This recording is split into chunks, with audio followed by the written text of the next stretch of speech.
Euler's theorem. If n greater than or equal to 1 and GCD of a n is 1, then a raised to power phi n is congruent to 1 modulo n. Take n greater than 1 by using the lemma. These are congruent to these in some order. जो last lemma हमने कहा था कि जो ये numbers हैं इनके congruent है इन सम ऑर्डर. तो दीज आर कॉन्ग्रेंट टू ये एन फाई एन कॉन्ग्रेंसेस बन गई. ये या इसके होगा या इसके होगा. हमने मतलब ये जितने नंबर है उतने ये हैं. तो हर कोई एक नंबर किसी ना किसी एक के कॉन्ग्रेंट होगा. तो हम इन सम ऑर्डर है तो हमने उनको इसका नाम दे दिया. तो ये वाले तो सिर्फ यही वाले नंबर है. ठीक है, मतलब आगे पीछे करके लिखे हुए हैं. तो अगर हम इनको मल्टीप्लाई कर देंगे इस साइड में तो ये नंबर भी मल्टीप्लाई हो जाएंगे. तो ये जब मल्टीप्लाई करेंगे तो ये नंबर ये सेम ही है. तो इनकी जगह पे हम ये नंबर लिख सकते हैं. मल्टीप्लिकेशन में तो सेम आंसर आएगा.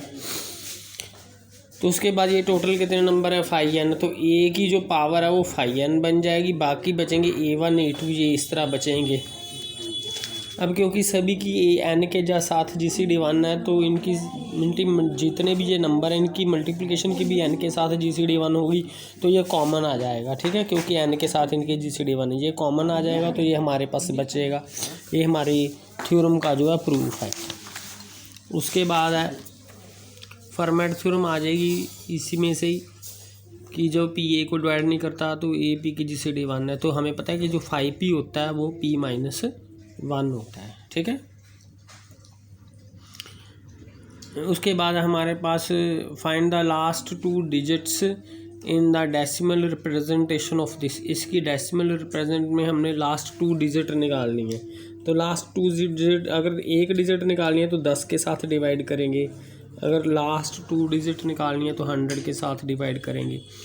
इसी तरह लास्ट 3 डिजिट्स निकालनी है तो 1000 के साथ डिवाइड करेंगे. तो 3 और 100 की GCD होती है 1. तो 500 की वैल्यू हमने फाइंड कर लेनी है. इसको ऐसे लिख सकते हैं. तो ये फार्मूला लगा के भी कितने नंबर हैं जिनकी 100 के साथ GCD 1 है. ये 40 नंबर्स हैं. इसका मतलब बाय यूलर्स थ्योरम A की पावर फाई एन. तो A यहाँ पर क्या है, A है यहाँ पे 3 की पावर फाई एन. 500 क्या होता है 40 कॉन्ग्रुएंट टू 1 मोडुलो n. ठीक है, ये फार्मूला लग गया. अब उसके बाद हमने 256 के ऐसे फैक्टर बना लेने हैं बाय डिवीज़न एल्गोरिथम. तो हम 3 की पावर हमने फाइंड करना है 256 का. तो हमने 3 की पावर 256 किया, इसको ऐसे लिखा. अब इनको ऐसे अलग अलग करके लिख लिया. अब 340 की जगह पे 1 लिख सकते हैं क्योंकि ये कॉन्ग्रुएंट टू 1 है. इसकी जगह पे 1 लिख देंगे. अब ये एक खत्म 1 की पावर 6 1 नहीं आएगा तो बच गया 3 की पावर 16. तो इसका मतलब ये वाली पावर है कॉन्ग्रुएंट टू 3 16 हो गई मोडुलो 16. अब क्योंकि अभी तक ये नंबर जो है 100 से बड़ा है तब तक इसको हम 100 से डिवाइड करते जाएंगे जब तक रिमाइंडर 100 से कम ना आ जाए. तो उसके लिए हमने 316 की वैल्यू फाइंड करनी है. उसके लिए हमने सबसे पहले 3 की पावर 2 ये 9 इधर भी 9 होना चाहिए तो 100 है. 9 - 9 0 होता है.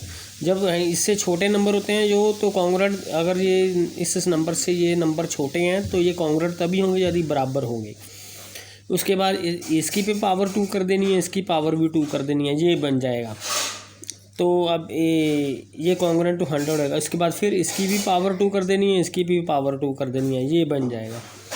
तो यहाँ पर 3 की पावर 8 आ गया. ये 81. अब 81 मल्टीप्लाई करके 100 से डिवाइड करेंगे तो 61 जो है हमारे पास रिमाइंडर बच जाएगा. ठीक है, उसके बाद है हमारे पास फिर पावर 2 कर देनी है, इसकी फिर पावर 2 कर देनी है. ये 316 बन जाएगा. 61 की पावर 2 बन जाएगी.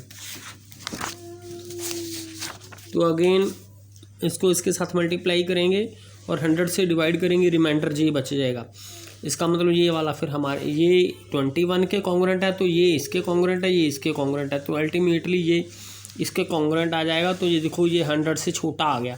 तो ये लास्ट 2 डिजिट ये आ जाएंगे. जब इस नंबर को हम 100 से डिवाइड करेंगे तो लास्ट 2 डिजिट हमारे पास ये बचेंगे. ठीक है, उसके बाद हमारे पास है ये गॉस लेम्मा है. ये गॉस है और ये थ्योरम है बाय गॉस, ये गॉस लेमा नहीं है पर बाय थ्योरम है ये। फॉर ईच इंटीजर n, ये हमारे पास आंसर आना चाहिए। फिर where d is the divisor of n। अब हमने ये इंटीजर हैं, इसको हमने डिवाइड करना है क्लासेस में।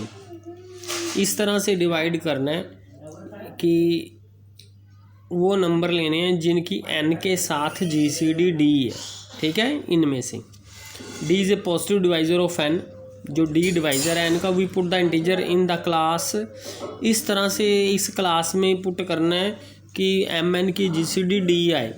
जितने भी n के डिवाइज़र हैं वो लेने हैं हमने, ठीक है। ऐसे हमने एक सेट बना लेना है। तो mn की GCD d है यहाँ पर, तो या अगर तो हमें पता है कि अगर mn की GCD d हो तो इनकी GCD 1 होती है, ठीक है। इस क्लास में जो नंबर ऑफ़ एलिमेंट्स होंगे, इस क्लास में number of elements in the class SD is equal to the number of positive integers not exceeding n/d that are relatively prime to n/d। तो जितने नंबर n/d से relatively prime होंगे उतने ही इस पर नंबर होंगे, क्योंकि जितने जो m होंगे इतने ही ये m यहाँ पर हमें मिल जाएंगे। अब एक सिंस ईच इंटीजर, यहाँ ये जो इंटीजर लिए हमने 1 to n, इनको ही हमने डिवाइड किया है, तो इनको ही यहाँ पर लिखा है। तो जितनी भी ये क्लासेस बनेगी, ईच इंटीजर किसी न किसी क्लास में आ जाएगा, ठीक है। देयरफॉर हमारे पास ये रिज़ल्ट बन जाएगा, ये वाला रिज़ल्ट हमारे पास ये बन जाएगा विद n/d, 5n/d से बन जाएगा, ठीक है। तो n/d को हम d' भी लिख सकते हैं, क्योंकि ये भी डिवाइज़र है, तो ये n/d की जगह पे हम d' लिख सकते हैं। नेक्स्ट पार्ट में तो ये फिर हमारा d' लिखो या d लिखो, दोनों ही डिवाइज़र्स हैं। ये हमने यहाँ पर बताइए हमें कि ये दोनों डिवाइज़र्स हैं, ठीक है। चाहे ये लिखो चाहे ये लिखो। तो लास्टली हमने इसको ऐसे लिख लिया। तो ऐसे हमने ये क्लासेस बनानी है कि जैसे n के डिवाइज़र ले लिए हमने ये, तो पहले S1 बनेगी। S1 में वो नंबर लेने हैं जिनकी n के साथ GCD 1 हो, तो इन नंबर्स की n के साथ GCD 1 है, ठीक है।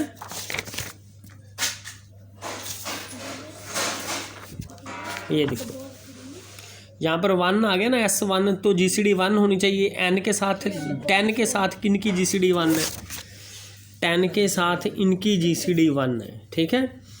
S2 में आएगा n के साथ 10, यहाँ पर 10 आना है, 10 के साथ किनकी GCD 2 है, इनकी GCD m वाले नंबर आ जाएंगे। इनकी GCD n 10 के साथ 2 है, ठीक है। इसी तरह बाकी सारी हमने लिखनी है। तो ये इस तरह से हम इसको सॉल्व कर सकते हैं।